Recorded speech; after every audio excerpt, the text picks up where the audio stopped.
Happy holidays! That's what I'm calling this sampler quilt, is Holidaze with a Z. And it's just a joyful celebration of all the wonderful things we see around the winter holidays. And today I want to share a tutorial with you for the Wreath block. And this is one of my favorites, and it really inspired me to put some blocks together that you can embellish. I have added a 3D element of ribbon, but you could certainly add buttons or crystals or all sorts of fun things to make your holiday quilt really unique and special. Let's see how this block comes together. To make the rectangular wreath, we are going to start with some oversized pieces for our half rectangle triangle units. I have layered these right side up for my cutting, and I'm going to pair a background with my wreath green fabric. And I need one uphill and one downhill set. So I am going to cut my uphill from corner to corner, and then I will rotate and go downhill on the next block. Then I shuffle my fabric so that I have a green and a background, a wreath fabric paired with a background fabric. And then it is a simple matter of putting the right sides together so that I am ready to sew on that long diagonal. Now you want to look for mountain peaks when you are sewing half rectangle triangles together, because if I had these fabrics perfectly aligned and sewed that seam, I would not end up with a rectangle unit when I was finished sewing. So we always want to look for the mountain peaks when we sew. I've also cut my basic units, 4 of the wreath fabric and 1 of the background, and set those aside for the layout in just a minute. So we'll do some sewing and pressing and then lay out our block. I have finished sewing my downhill and my uphill blocks, and you can see I have pressed the seams open because we have such a sharp angle on our rectangle units that I want that to lay flat. So I always press my seams open when I am working with half rectangle triangles. And for the trimming, we started with oversized blocks, and you can use a regular ruler. I find it helpful to put the tape on the final measurements that I'm trimming, and also to mark that seam that I would need for this unit. Let me turn it around so you can see how that would line up right there, and then I could trim the corners and then rotate and line them up here. But this tape is on the seam line.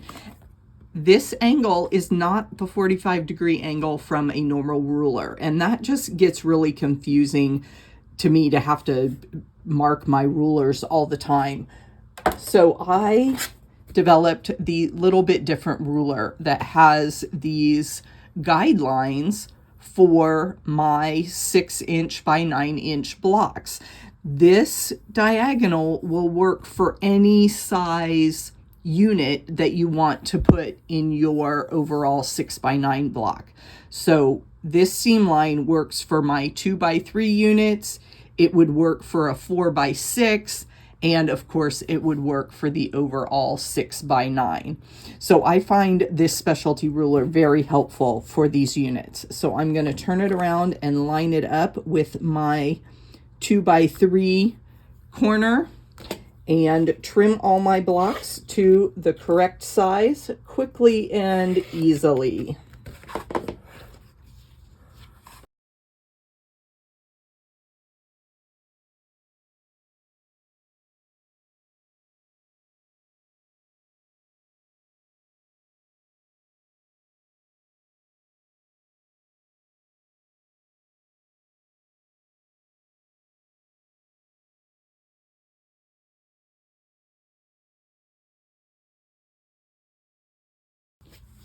Once we have our half rectangle triangles trimmed to the correct size, we are going to put those blocks in the corner, and the wreath goes together as a 9-patch ring.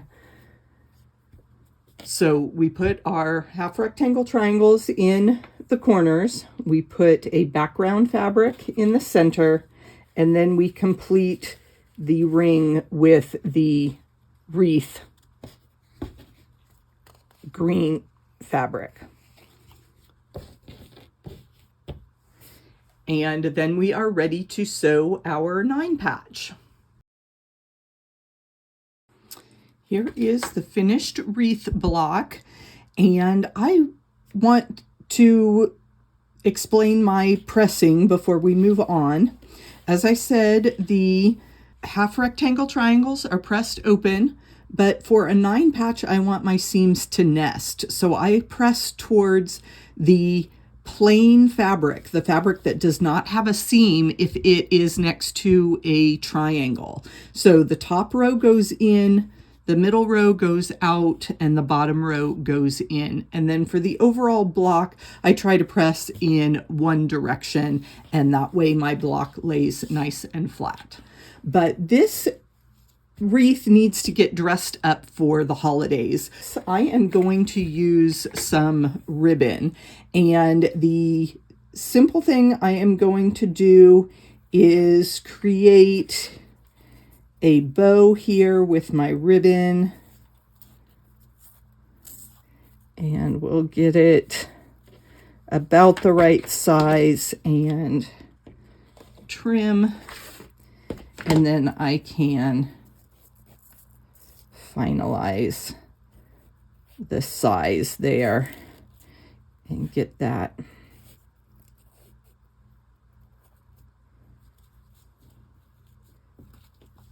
tied like that. I'm going to, I can cut off the tails after I sew it down. I'm going to adjust that a little bit smaller.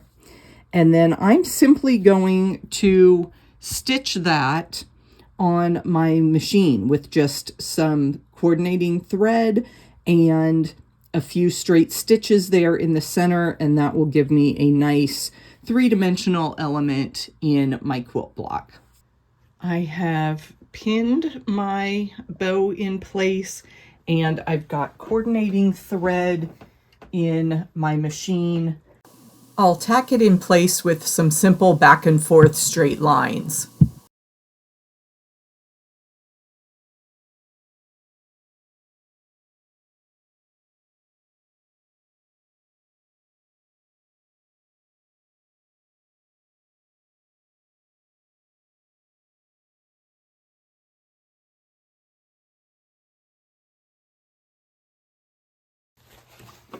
And there is our 3D bow on our Christmas wreath.